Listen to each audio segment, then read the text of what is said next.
Hello and welcome to the 7th webinar in the series EFP Informs. I'm Fatima Venzer, and on behalf of the entire UC Santa Barbara Economic Forecast Project team, I'd like to thank you for joining us for this presentation on the California state budget. For those of you who are joining us for the first time, we'd like to let you know that we have disabled some features for security purposes. Specifically, attendees cannot turn on their microphone or camera, nor can they chat with one another. This webinar is being recorded and will be available to watch on demand next week on the EFP website. Folks in attendance today will also receive a follow-up email next week with the link to access today's resources and recording. Throughout the discussion, we encourage you to submit your questions for our panelists using the Q&A box. Again, please submit those questions using the Q&A box, not the chat. And a Q&A will be moderated after our presentation today by our guest speaker, Gabe Patek, legislative analyst for the state of California. And so now I'd like to introduce the executive director of the UC Santa Barbara Economic Forecast Project and professor of economics, Dr. Peter Ruppert.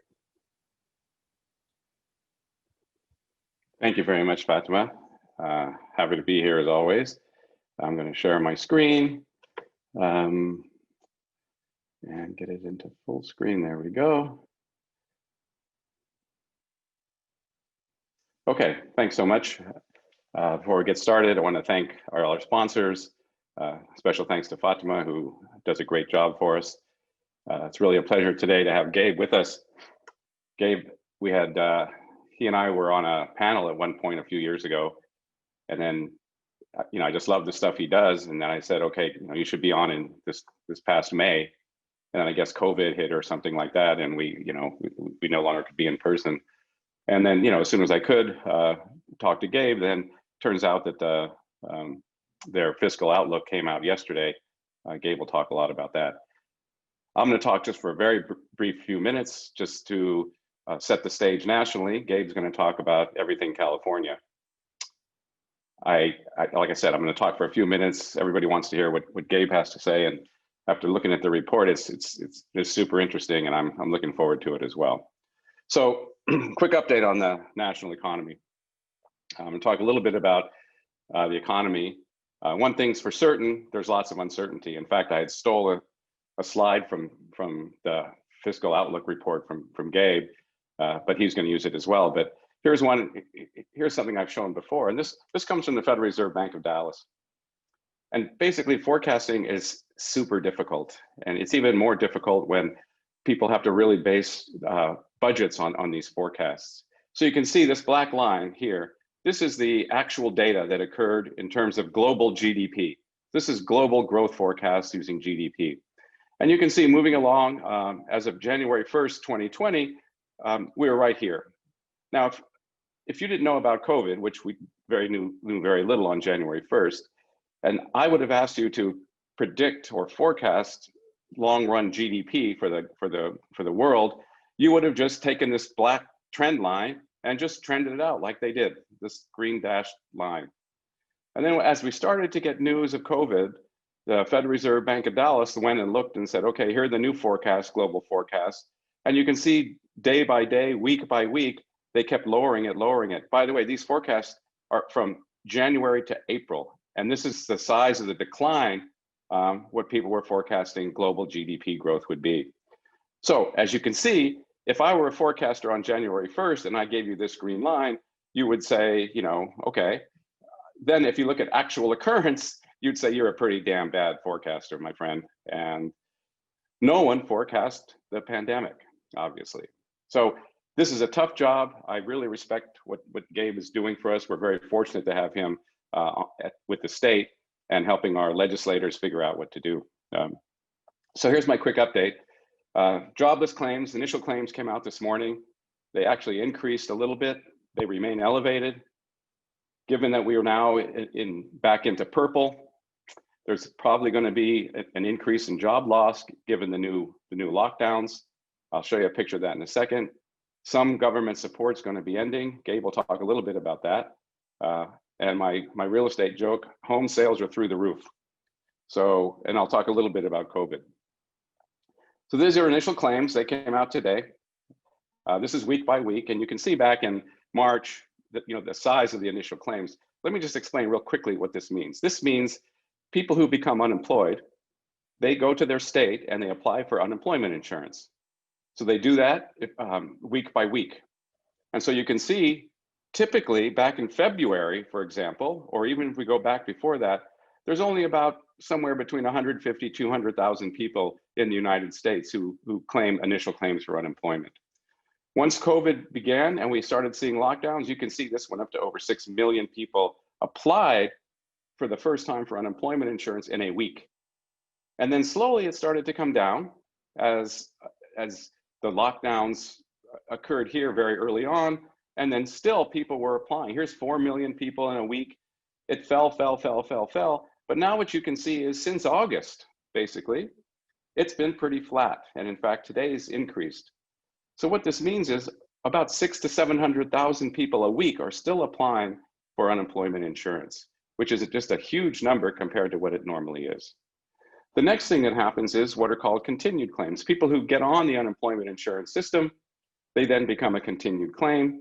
And you can see that this was over 20 million people in a week who were on continued claims. So this is lasting, and you can see that it's still very, very elevated relative to normal times. So let me just explain what I think this means a little bit. It means that many, many businesses who started out maybe doing okay with the PPP, some CARES program, whatever, they're starting to maybe get hurt a little more, and these layoffs are still occurring. So what that means in several instances, I'm just going to show retail sales here. So one thing very interesting about this graph, and by the way, the blue bars are recession dates. You can see what happened in the 2000-2001 recession. Nothing basically happened to retail sales, very, very small. Then we hit the Great Recession, and you can see the decline in retail sales. But one thing I want you to look at is going from the peak right before the Great Recession, it took us several years to get back to where we were at that peak. If you look today, during the pandemic, what happened to retail sales, you can see that retail sales took a huge decline, something we've never seen before, and then popped right back up in a couple of months. So this is just incredible. No one could have predicted this going before the pandemic. And even during the pandemic, it was hard to say how fast it was going to come back. So what happened? Well, stores shut down, and so people started shopping more online, obviously. And you can see, by the way, this to me it's fascinating because I didn't know this. If I had asked most people back in 2000, what was the share of e-commerce in total sales? It was only 1%, roughly. And it's been growing since then pretty steadily. But in fact, right before the pandemic, we were only at 12% of sales was e-commerce. Then you get the shutdown, everybody started shopping online, obviously, still only 16%. And then as stores began to open, you can see that the share of e-commerce has actually been falling. People do want to go to the store. People do want to get out of the house. So, retail shops are not going to go away. They're still going to be affected, of course, by e-commerce. So these are unemployment rates, and the thing that's that Gabe will talk a little bit about. So you can see what happened to unemployment rates. The blue is the headline unemployment rate for the US. During the Great Recession, it got up to about 10%, a little over. You can see what happened just recently, up to around 14%. But if you look at leisure and hospitality, this sector got hit incredibly hard. Unemployment rate for leisure and hospitality workers, close to 40%. Now, go back and think about who's working in this sector. Who's working in this sector are very sort of low income individuals, many at minimum wages in leisure and hospitality. They're waiters, waitresses, working in hotels, those kind of things. Sure, it came down a lot, but still it's about 16%. This number, by the way, could go back up, obviously, if we start to see more lockdowns. And what I want to explain just a little bit more about this particular graph is this is average. The blue is average hourly earnings. This is the year-over-year percent change. Gabe will talk about this a little bit, about how it's affected the budget in California. But what's gone on here is, look at this sharp increase in average hourly earnings during the pandemic.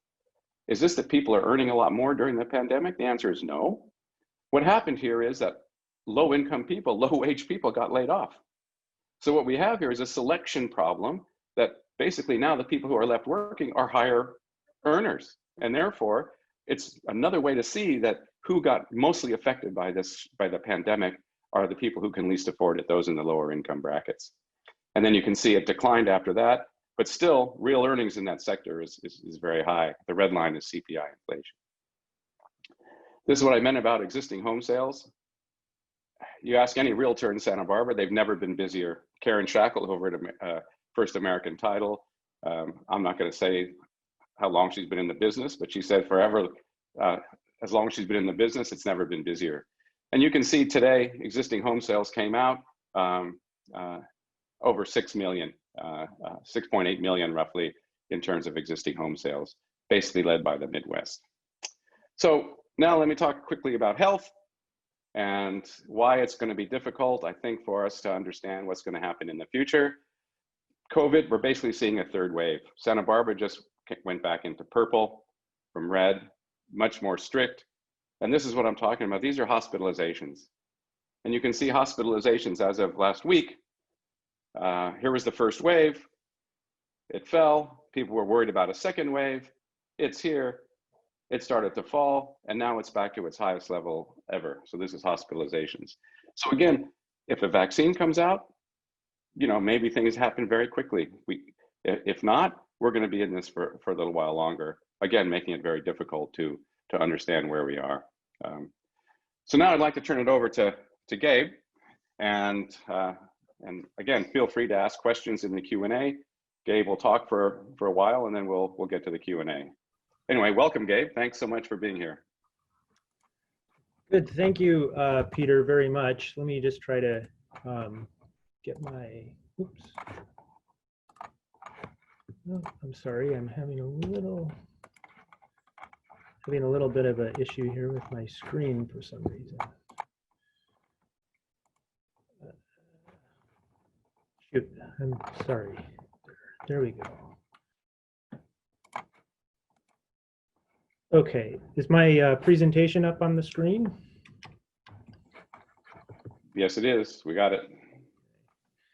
Okay, apologies for that little glitch. So thank you very much for inviting me to participate in the EFP Informs session here today. As Peter said, we at the Legislative Analyst's Office released our Fiscal Outlook for the coming budget year and the subsequent 3 years yesterday. And I would like to take you up on the invitation sometime in the future when we can have it back in Sacramento. It would be nice. I'm sorry, in Santa Barbara. I'm here in Sacramento, which has many charms, but in some ways, Santa Barbara is quite nice, I know. So anyway, I think that a lot of times it helps me to give a little bit of an introduction of about our office. So if it works, what I'll do is tell you a little bit about the history of our office. We were established by statute in 1941. There was an interest in the creation of an office like ours in the legislature starting in the 1930s as the state economy and the state budget became more and more complex.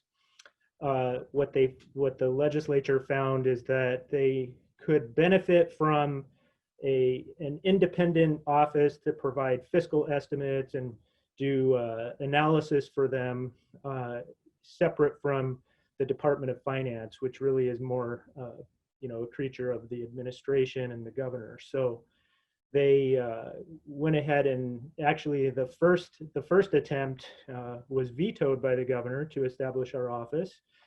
And so we were initially created through a joint rule between the state Senate and the state assembly.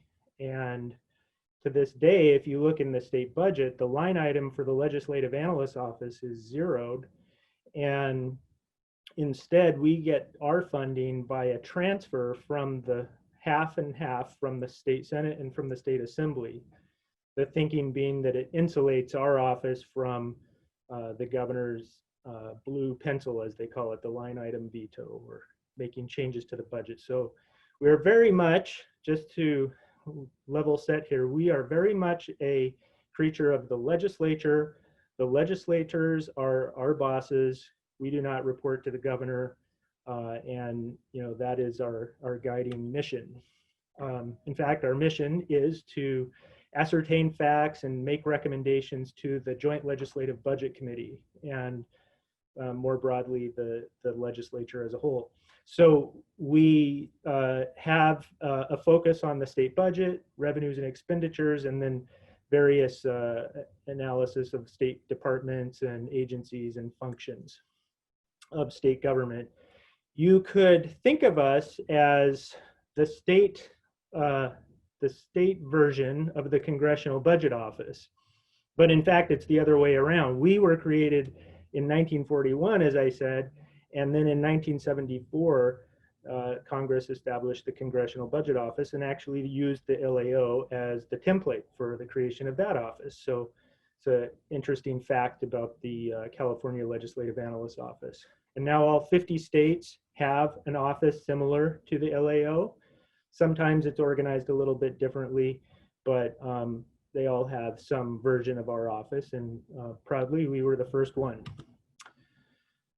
Broadly speaking, as I mentioned, we are there to provide a counterweight to the Department of Finance on behalf of the legislature. So a lot of what we spend our time on is details around, in particular, this has become an issue in the time of COVID, where there's been a lot of emergency spending, and the administration has a lot of discretion over how funds are spent once there's been an emergency declared. And if you think about the kinds of emergencies that were probably envisioned when the Emergency Services Act was passed by the legislature, it most likely contemplated emergencies like wildfires or an earthquake or some kind of emergency that had a discrete, a beginning and an end. This pandemic has been ongoing for months and months, and so it does really raise questions about the boundaries of authority between the two branches of government. And so for anyone who has studied political science, it's fascinating from an academic standpoint, but also we're experiencing it in real time, and we are doing our best to look out for the prerogatives of the legislature. We very much have a public finance perspective in the office. We have very much a fiscal orientation to the work that we do. We have 41 analysts in the office and 10 or 11 support staff, and we organize the office in broadly speaking into units that correspond to various departments or major areas of the budget. So K-12 education, higher education, economy, taxes, and labor, and so forth. So that's how we organize. And then I was going to jump to just what we do, because it is such a big part of our overall operation. I was going to jump to, this is sort of our recurring schedule of budget-related work. And I highlighted in red where we are right now in the cycle. We're at the very beginning. So our office within Sacramento, you could sometimes think of it that our office actually kicks off the budget discussion for the upcoming cycle. The official kickoff really occurs in January when the governor presents his budget proposal for the year. But this process that we go through to prepare this fiscal outlook kind of sets the table for that, and begins to provide the legislature a framework for how to think about what comes ahead for them. And then the other parts of the year, we do a lot of analysis and breaking down the proposals from the governor, recalculating the formulas that went into the governor's budget assumptions, and identifying discrepancies or pointing out options for the legislature if they prefer to do something different from what the governor proposes, which they often do. And so, that's where we come into play, and we spend a lot of time in the spring, or January through March, testifying before budget committee hearings and trying to give information to the legislature about how to think about the budget situation. So with that as setting the table, this is the report that we published yesterday. And so I put the cover of it on this slide. And what it shows, this graphic on the front cover in many ways tells the whole story of this fiscal outlook. And I'll be happy to go through it now briefly, but what you see primarily is that we, in the course of the year, we see taking shape right now a very large revenue windfall, very large, historically large, actually. $26 billion would be coming into the state reserve fund, because if monies aren't spent, they flow directly into the state reserve fund at the end of the year. So if the legislature and the governor kept the same policies basically that they have now and just kind of played the tape forward through the rest of into the next fiscal year, which begins in July, we're estimating that the state would end that year with a $26 billion balance in its discretionary budget reserve. But at the same time that is happening, you see these red bars on here. At the very same time that is happening, the state would begin taking in less revenue in each year than it is spending. So that's what we refer to as an operating deficit, where there's less revenue in that particular year than the state has in expenditures. And you can see that those operating deficits increase in size and persist through the remainder of our outlook period. In fact, if the legislature didn't spend this $26 billion and just held on to it, it wouldn't even be enough to cover the cumulative cost of these operating deficits. Now, what's causing this is, not as good a news as you might think when you talk about this windfall, because if you think back to where we were in April and May, many of us, virtually a consensus existed that the state was likely to experience a very severe plunge in its tax collections, as Peter was talking about those really severe drops in economic activity. The state lost 2.6 million jobs in the 2 months from March and April. And just to put that in perspective, back in the Great Recession, which was the worst downturn since the Great Depression, the state lost 1.3 million jobs over 26 months. So in 2 months, we doubled the amount of job loss. So the policymakers quite reasonably went about developing a budget assuming a very significant drop-off in revenues. In fact, we assumed, or the legislature and the governor assumed in the budget, that the revenues from our main three taxes, personal income, sales, and corporation tax, which make up over 95% of our revenues, they assumed that those three sources would experience a 15% drop from the prior year. Now, in fact, what has happened is tax collections have actually come in for the first several months of the year. They've come in 9% ahead of last year. So that delta has produced, we're $11 billion above the Budget Act assumption right now through October. And when we project out the rest of the year, we're showing the state revenue trends kind of continuing on a similar trajectory. That's a big part of what's informing our estimation that there's this very large windfall happening. Now, this is a picture of the cover again. And a reasonable question would be, well, you have this windfall because of the conservative assumption on revenues, but then it sounds like revenues are kind of back to where they were before. Why do we have this deficit? And going forward. And the reason for that is very basically that in the subsequent years of our forecast, we're projecting that tax collections will once they come back the way they have this year, we're projecting that they'll increase at less than 1% a year. And that would be slower than it has been in the recent years.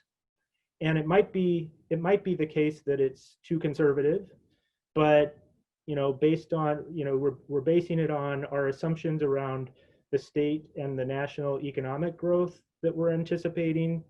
And then on, we get personal income tax from capital gains and this that people earn in the stock market in California. And we have pretty gradual increases in the S&P 500, so which is sort of the main input there. So anyway, we have pretty sluggish or below average growth rates going forward on revenues. And at the same time, our expenditures are increasing at a faster rate of about 4.4% per year in the outlook. And I think that, we've tried to understand what's going on. For one thing, in the budget year, the current year that we're in right now, I should say, our experience has been that the caseloads we expected in the budget anyway, the people that, the legislature and the governor, when they passed the budget, there was an assumption that there would be a strong increase in demand for our social safety net programs, Medi-Cal, which is our version of Medicaid, and CalWorks, which is our temporary aid for needy families, and these kinds of programs. And as it turns out, our increased caseloads in those programs has been a lot less than was assumed in the budget. And we think what's happening, and actually we advised the legislature and they made some adjustments before finalizing the budget. They made some adjustments in our direction, but it turns out even our estimates were too high. It seems like what's happening is the increased unemployment insurance benefits that were provided by the federal government caused people that lost their jobs to go into to receive unemployment insurance benefits before they would start applying for these other kinds of social service programs. So going forward, though, we expect in our projections, we are still expecting those caseloads to experience an increase from where they are now, and that will put upward pressure on the budget expenditures. Another thing that we did when we passed the budget is the legislature and the governor assumed that in that year, in this year that we're in right now, that the formula that determines our funding for K-12 education would automatically be coming way down. And because of that, we wanted to provide some protection financially for the school districts. So we created a new payment program from the state to the schools, and that would commence in the next fiscal year and for several years thereafter. Now that is contributing to the structural deficit that I'm showing. In fact, in the final year of our projections in 24-25 there, we're at about $17.5 billion in projected deficit, and approximately $6 billion of that is attributable to this new payment to the schools that I'm mentioning. So, as it turned out, as I was saying, we did not experience the big decline in revenues that we anticipated. Therefore, the funding formula for the schools also did not go down and therefore, one thought is that the rationale that existed for creating this new supplemental payment doesn't exist now in the same way that we assumed it would back in June. So one of the points in our report is that the legislature may want to revisit and give some second thought to the structure of that payment, the amount, and whether or not it still fits with the legislature's goals. But these are the other I've listed here: Medi-Cal, the state's Medicaid program. Right now, we are getting an enhanced match from the federal government because of the COVID crisis and the recession. It was part of the federal legislation that was passed in the spring. And this is a program, Medi-Cal, that is funded jointly by the state and the federal governments. We put in funds and the federal government matches us. Under that legislation in the spring, the federal government increased its matching rate to provide the state some fiscal relief. And then we're assuming, however, that enhanced federal assistance will be turned off starting in January of 2022. So basically, a year from now, in a month. So that is a big cause of that increased budgetary impact in the Medi-Cal area. And oops, now I'm just realizing I have a slide in here. This is the funding commitment that I described for the schools, and that increases over time, as I said. Now, one of the challenging things about doing this forecast is just the extraordinary uncertainty that we're experiencing. And this is what Peter was talking about. This is the slide we had both focused in on. But basically, our economics team here that does our revenue and our economic forecasting work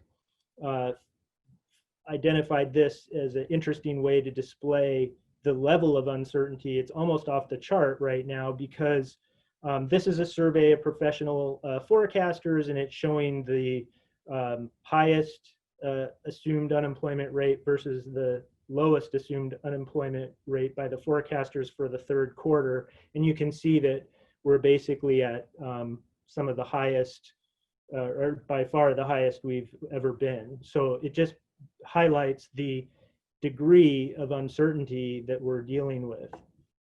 And that uncertainty informs our revenue estimates, of course. And one of the things that we endeavored to do in this outlook, though, was provide the legislature with our best estimate. You know, what I showed you is our best estimate. And but we also wanted to communicate to them that there's a range, that there's that it could fall, anywhere within this cone of uncertainty, as you might call it, or outside of it. The darker shaded color is the most likely. And at the top end and the bottom end of that, just to give you some perspective, the $26 billion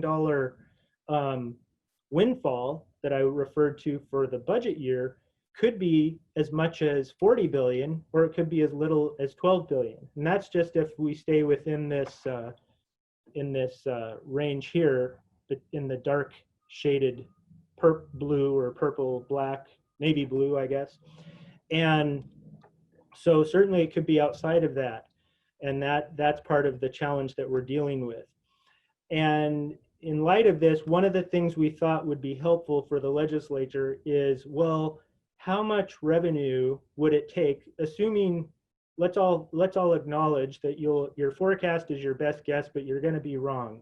So with that in mind, how much revenue do we need to balance the budget? And could we get that revenue just on the natural?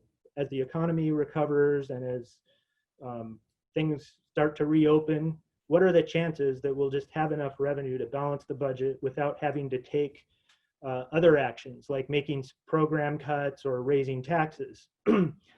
This green teal colored dot is the amount that, according to our estimates, the state would need in revenue in order to balance the budget without making other changes. And I think the main point of this really is to say it's very unlikely, according to our projections, it's very unlikely that the state will just naturally grow out of this structural deficit problem.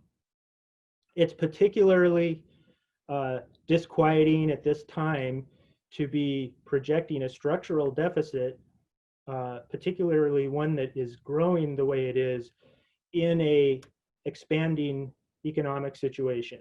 And that's a hallmark of a structural problem, and it's something that will most likely require action, and it's unlikely to be solved by natural increases in the revenues, is what our estimates are telling us. What you can see here is just a bottom line measure. You can see that as 2019-20, the fiscal year that ended in this past June, we were sitting on, well, this is actually understating. We had almost $20 billion at that point in budget reserves, and now we're down to under 10 billion. So we spend around half of them in this most recent budget. And that's why one of our main recommendations to the legislature is that they take about half of that windfall, that $26 billion windfall, and put it back toward reserves and building up other forms of budget resilience. That there's a couple of good reasons for doing it that way. The first is that this revenue is almost entirely a one-time event. The revenue is better than, in the current year, is better than what the budget assumed. But as I said, it's most likely going to grow at a slower rate going forward. So it would be best from a public finance theory standpoint to allocate that revenue for a one-time purpose. The building up the budget reserves would be a one-time purpose. It's not an ongoing commitment to programs, for example. And it would also put the state in a better position for the next time there's a downturn. Or if, as Peter was just talking about, this third wave, I mean, to the extent we have better revenue now, it would probably be smart, unless the legislature is ready and able and willing to make other adjustments, reducing programs or raising taxes, you know, it would be better to save some of that for in the event that we do encounter additional budget stress later, even sooner than any of us are hoping, certainly. The other half we're saying is it's reasonable. If you have a $26 billion windfall, the other half of it, it would be reasonable in our estimation to use some of that for one-time purposes aimed at reducing the economic hardship or mitigating the effects of economic hardship, or taking steps to soften the effects of the pandemic. But we just do stress that any of those kinds of activities from a budget standpoint should be one-time activities. And then when you start looking ahead at this forecast, you know, one of the reasons, and I think Peter was mentioning this in his remarks, but one of the reasons California had a better revenue experience this year than we were expecting is because of the nature of the downturn. The downturn disproportionately affected people without college education and people at the lower end of the distribution of wages and income. So when those folks were the ones to experience most of the job and income loss, one side of it is that most of California's tax revenues are generated from its high income taxpayers. We get about 45% of our personal income tax from the top 1% of income earners. So many people have talked about this progressive tax structure as being lending to high amounts of revenue volatility, which can be problematic for fiscal planning, of course. And that's a worthy debate to have. But in this particular environment, from purely a fiscal standpoint, the state's fiscal structure worked in its advantage, because those are the people that were less affected by this recession. There's actually been a fair amount of venture capital and IPO activity going on in our tech sector, and we're seeing some of that revenue show up in our withholding tax collections. So, you know, that has worked to the state's advantage from a budgetary standpoint. But when we look ahead, we are not comfortable projecting that these trends will continue. We think it's going to be a slower slog ahead, and that will translate to much flatter revenue trends in the years to come. And you know, like I said, it's possible that we'll be wrong, but it's outside of our most likely set of assumptions. Because of that, what we're recommending to the legislature with regard to the structural deficit is that they begin thinking about or making plans or beginning implementing fiscal adjustments that would bring the state's revenues and expenditures back into alignment. We are not naive. We understand that this would be a difficult time to try to solve that entire problem, as you have a large windfall coming in, and as you have so much hardship going on out in the economy and throughout the state. So we don't think that it's necessarily the case that they need to completely solve that problem right now. But the fortunate thing is we have some lead time. We know this structural deficit is most likely coming, and we also have this windfall. So the state's in a position where they can plan ahead and make some incremental type of changes that could help bring the state's fiscal structure back into alignment in sort of a phased approach, which is what we think they should consider doing. So that's the sum of it is we think they should save or put in reserves or allocate to supplemental pension payments, things like that. Those kinds of activities should take up about half of this windfall. The other half of the windfall could go towards pandemic related activities or mitigation of economic hardship type of services. And then, but on a one-time basis. And then with regard to the structural deficit, we think they should begin developing and, at least thinking about how to solve that problem and maybe begin entering into the early phase of reducing the structural deficit now. So those are kind of our main recommendations. And we are looking forward to helping them think through this challenging time and working with them as we unpack the governor's budget proposal that will arrive in January. So with that, I would turn it back over to you, Peter. Great. Thank you, Gabe. Wonderful as always. There were a few questions asked, and one was sort of answered. And that really has to do with how much of the federal stimulus did you guys have in your budget? I mean, with those error bands, suppose that we get no more stimulus money for the state going forward. How does that affect the budget? So our projections, our economic projections are based on the consensus view of the forecasters. The consensus is, I think we look especially closely at the Moody's consensus, the Moody's Analytics service. And I think that they have within that a certain underlying assumption that there will be some degree of additional fiscal stimulus from the federal government. So it's implicit in the economic forecast.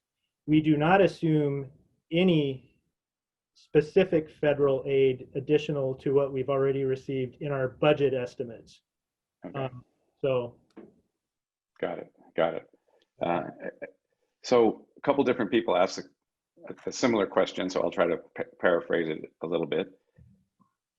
So you mentioned that you get 45% of the tax revenue from 1%, the highest 1% income earners. And they kind of mentioned that we're seeing some of those people leave the state due to various reasons, part of which are policies, not your policies, of course, but various policies. How is that factored in, if at all, into what you guys are seeing?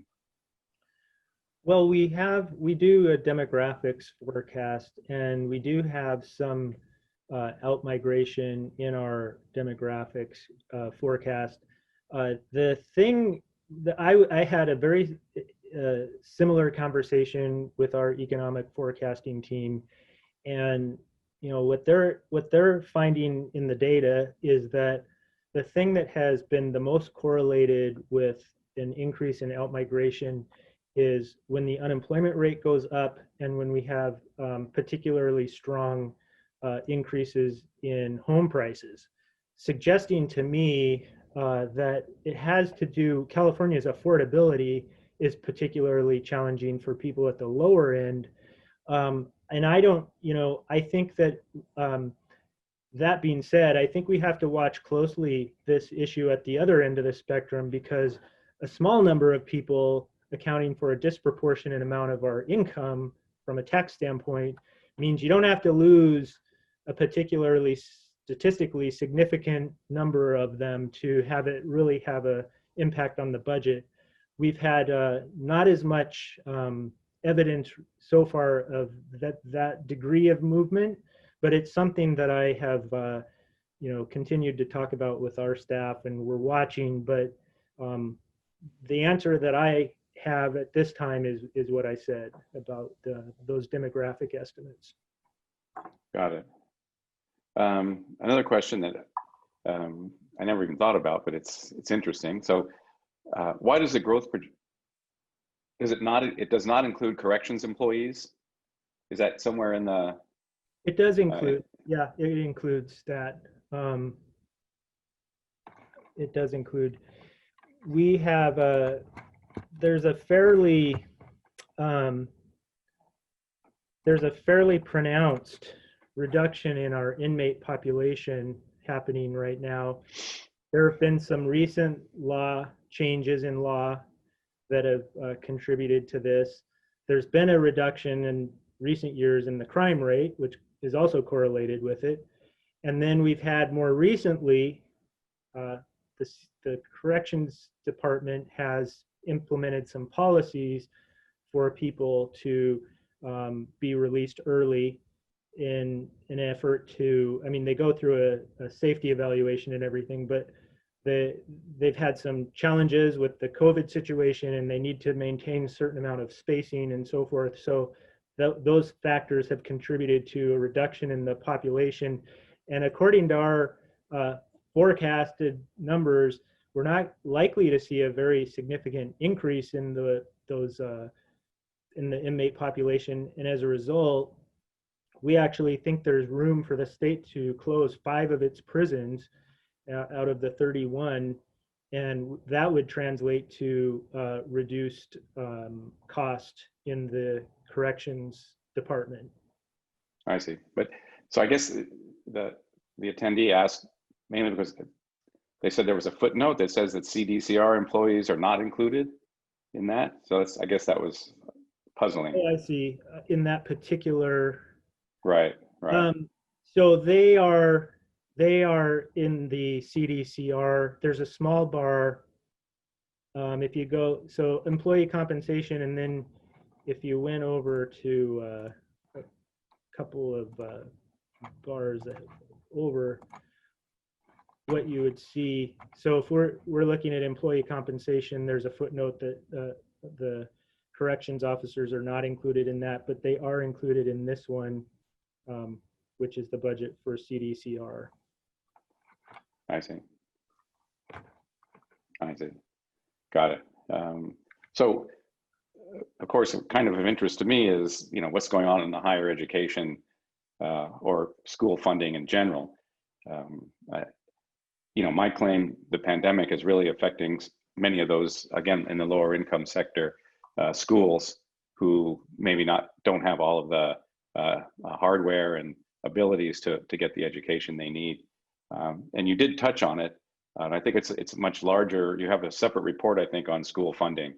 Can you just talk about that just a little bit? Well, we have the schools are in a situation where they're on schedule to receive significant increased funding, but it doesn't address the question you're talking about, in the sense that there's some very fundamental issues right now confronting the schools and our students. And so from just purely a fiscal standpoint, what we think that the state could do, as you may know, part of our solution in the budget this past spring was to defer payments to the schools, so that we had about $12.5 billion that the state owed to the school districts. And we said, you can budget according to your assumption that you will receive this money, but we're going to give it to you next fiscal year after July 1st, which is a way that the state can manage through fiscal stress, but it kind of shifts a cash flow problem to the schools. We have so much of an increase in this guaranteed funding level for the schools that we think that the state could undo those deferrals entirely in 1 year. Now, those deferrals were built up during the Great Recession and took until 2016 to pay them off. So it's very much, a surprise to many people that we would be able to unwind all of those deferrals less than 1 year later. That could present an opportunity for the schools as well. When I talk about the half of the windfall, if it's $26 billion, if half of the windfall is 13 billion, we do think some of that could be wisely allocated to the schools to help with distance learning, learning loss mitigation, and that sort of thing. Certainly there's a need for them to consider that, I believe. So, and I don't know if you wanted me to talk about higher education, but sure. The budget for higher education, when they passed the budget, they implemented some significant reductions for the UC and CSUs. And what they included was a trigger provision so that if the federal government had provided discretionary fiscal aid to the state of California, the budget would have automatically increased the funding for the schools to the segments back up to eliminate those reductions.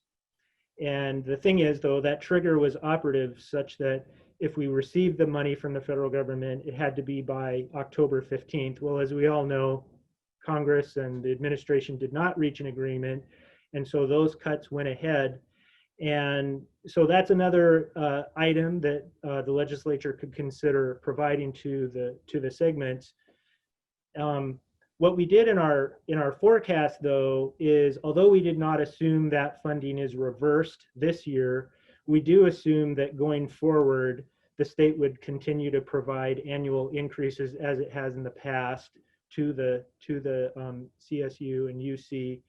And it's a judgment call. We think that's been the state's policy for many years to provide some annual increases, and we think they will again in the future, but we didn't want to make an assumption about what they would do with these reductions that were made just in this most recent budget. I see. Yeah, I mean, personally speaking, we've had to pivot a lot at the university, and costs have gone up substantially. Yeah. And so, we are going to go through some cuts. I think the president now is thinking about in discussions about what cuts to make and where. So I think it would be, we shouldn't discount the fact that our educational system is probably the most important thing we have in the state. And, I'd really like the legislators, to understand that at all levels, elementary, higher education as well. And I think if you look at the latest U.S. News and World Report and those things, 6 out of the 10 best schools are in the UC system. Yeah. So these are important things. And again, these things can go a long way for us to hire good people and, those kind of things. So, so another quick question that it's a longer term thing, but, our state is aging in terms of, and so we know as they age and people start retiring that the revenues you're going to receive from income taxes and things are not going to be as high. Do you guys take into account at all stuff about the aging population or those kind of demographics? We do. We have an entire project dedicated to tracking and forecasting kind of a long-term projections of the aging population. In particular, you mentioned important implications of it on the revenue side, but then also on the expenditure side, the long-term supports and services budget would be directly affected by the aging population, as would our Medi-Cal budget, because Medicare is a federal entitlement, but it doesn't provide for nursing home care, which is sort of a long-term benefit, but Medi-Cal does. And so, that growth of that population would put disproportionate expenditure pressure on the budget. Medi-Cal is the largest budget item in the state's budget overall. So we are watching that closely. The direct effect of the aging population and our ability to identify it in the fiscal estimates hasn't quite materialized, but we know it's coming, and so we are definitely tracking that one. Okay, and last question, pretty much. I want to be respectful of your time. So So when you looked at the budget and you looked at the possible discrepancies, I guess you don't have something in there like called a vaccine or anything like that, or is that kind of inside of those projections you're making? If the pandemic lasts 6 more months versus we get a vaccine. Yeah, that's a very good question. When I talk about uncertainty, I think we are encompassing the uncertainty related to the course of the pandemic, whether there's a successful vaccine and the rollout of it has to be managed properly, and whether or not we get additional federal assistance. These are all uncertainties. When it comes to the virus, I mean, I think we're somewhat thinking that we're kind of looking at like a spring implementation, broader implementation of a vaccine. And if you start kind of like looking at the calendar, that's why we think that by the 3rd or 4th quarter of 2021, they might be in a place where they could have ended the emergency declaration at the federal level, which would take back our Medi-Cal or enhanced Medicaid matching funds from the federal government. So, I mean, we don't obviously have a specific way to estimate when that will happen, but we are factoring it in implicitly. Okay, great. Anyway, Gabe, I really appreciate you being here today, and hopefully we can talk soon when things even get better. Yes, very nice. I want to thank all of our attendees for joining. Gabe, take care and talk to you soon. Thank you very much. Okay. Bye. Bye.